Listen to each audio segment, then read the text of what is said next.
Tesla is hit with a double dose of bad news. We rank the top 10 automakers in Germany, and we go behind the wheel of the new Honda CR-V. All that and much more on Autoline Daily. Autoline Daily is brought to you by Bridgestone, your journey, our passion, and by Dow Automotive Systems, improving durability and increasing design flexibility with Betamate structural adhesives at dowbetamate.com. Welcome to Autoline Daily for Wednesday, October 22nd, and we start off where things aren't looking too good for Tesla. Daimler announced that it has sold its 4% stake in the EV automaker for $780 million.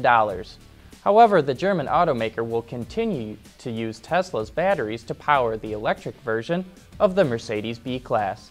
And now to the other bad news for Tesla. Michigan Governor Rick Snyder signed a bill that bans the EV maker from selling cars to its customers through company stores. The bill also prevents the company from setting up a gallery to display its vehicles. Well, we're once again hoping to tap into that vast knowledge of the Autoline audience. We were sent these pictures by a viewer of a diesel engine under the hood of a GM truck. Interestingly, it's an air-cooled unit made by German manufacturer Deutz. But we're not too clear on the history of the company and how that engine ended up under the hood of a GM vehicle. From what we could find, Deutz did offer engines in commercial vehicles from the 60s to the 80s, so maybe that's what this truck is. And we've also seen people on YouTube that swapped out an engine for a Deutz diesel, so that's another possibility. But if you can help shed any light on the situation, just head over to the comments section, and we look forward to reading your replies. Well, we just got a chance to get behind the wheel of the all-new Dodge Charger. But unfortunately, our driving impressions are embargoed for another week. In the meantime, here are some of the highlights. It's got a new design, including a new front fascia, which mimics the Dart a little bit, as well as a new rear fascia. The roof and the rear door are the only parts that are carried over from the previous model.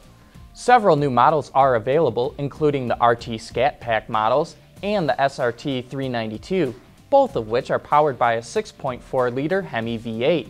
And the SRT Hellcat, which has a 6.2-liter Hemi that cranks out 707 horsepower. But if you're not interested in all that power, the Charger comes standard with a 3.6-liter Pentastar V6. All the engines are mated to an all-new 8-speed automatic transmission. The 2015 Charger has a starting price of $29,000 and tops out at about $65,000 for the SRT Hellcat.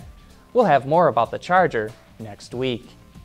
If you really want to understand the global automotive industry, you need to know what's going on in the most important markets, like Germany.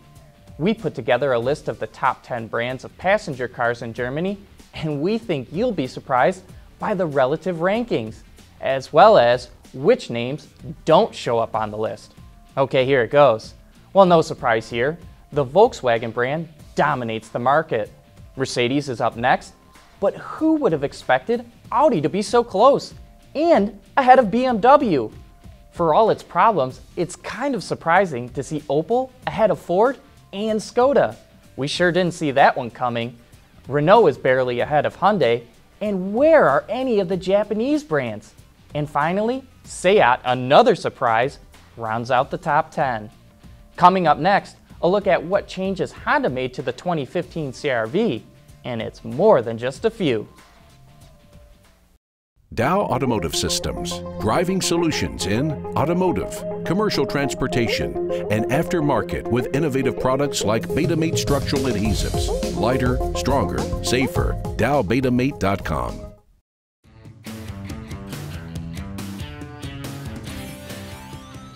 The Honda CR-V is a mid-size CUV that competes against the Ford Escape, Toyota RAV4, and Jeep Cherokee. Base price starts just over $24,000, while the new Touring model, which I drove, starts a bit over $32,000. It's powered by a 2.4-liter four-cylinder engine mated to a new CVT transmission. Fuel economy is 27 mpg in the city, 34 on the highway, and 29 combined. You can subtract 1 mile per gallon for all those numbers for all-wheel drive models. Honda is on pace to increase sales of the CR-V by 5% compared to last year, once again topping 300,000 units, and with 60 all new or improved components on the 2015 model, I don't see any problem with it missing that mark. While most of the front fascia was massaged, you'd be hard-pressed to tell the new model from the old at a quick glance. The most noticeable change comes in the form of new headlights that now feature standard LED daytime running lights across all trim levels. 2 new sets of wheels are also available, and the rear fascia did see some minor tweaks as well. On the inside, the center console was not only redesigned with 4 new compartments for better storage, it was also raised to add air vents for rear seat passengers. A new 7-inch touchscreen display is available, which was nice, but it doesn't have a knob for volume control, and I found myself pulling my eyes away from the road to adjust it. I did like the split rear seats that automatically fold flat to the floor with just the pull of a lever. And maybe even better, Honda listened to its taller customers and added extending sun visor. I love this feature because I hate having to lean forward or adjusting my seat when the visor doesn't reach far enough to block out the sun. Gone is the 5-speed automatic transmission, and in its place is a new CVT unit, which helped deliver more performance with increased torque and also helped improve cruising efficiency. And while I didn't feel like the CR-V drove any better than its competitors, I did feel like it was less top-heavy and better planted in turns, thanks to some minor changes to the suspension setup. Also new for 2015 is a top-of-the-line touring model that has unique features like a power open and close rear tailgate and the Automakers collision avoidance system called Honda Sensing. It includes features like forward collision warning, collision mitigation braking system, adaptive cruise control, and lane keep assist, where the vehicle tries to keep itself centered in a lane. While lane keep assist does work, I found that it steered in fractured segments through turns rather than a nice arcing movement, and I even found myself fighting against it at times. But with systems like these, Honda hopes to cut its fatality rate in half by 2020. The 2015 Honda CR-V is on sale now. But that wraps up today's show. Thanks for watching, and please join us again tomorrow.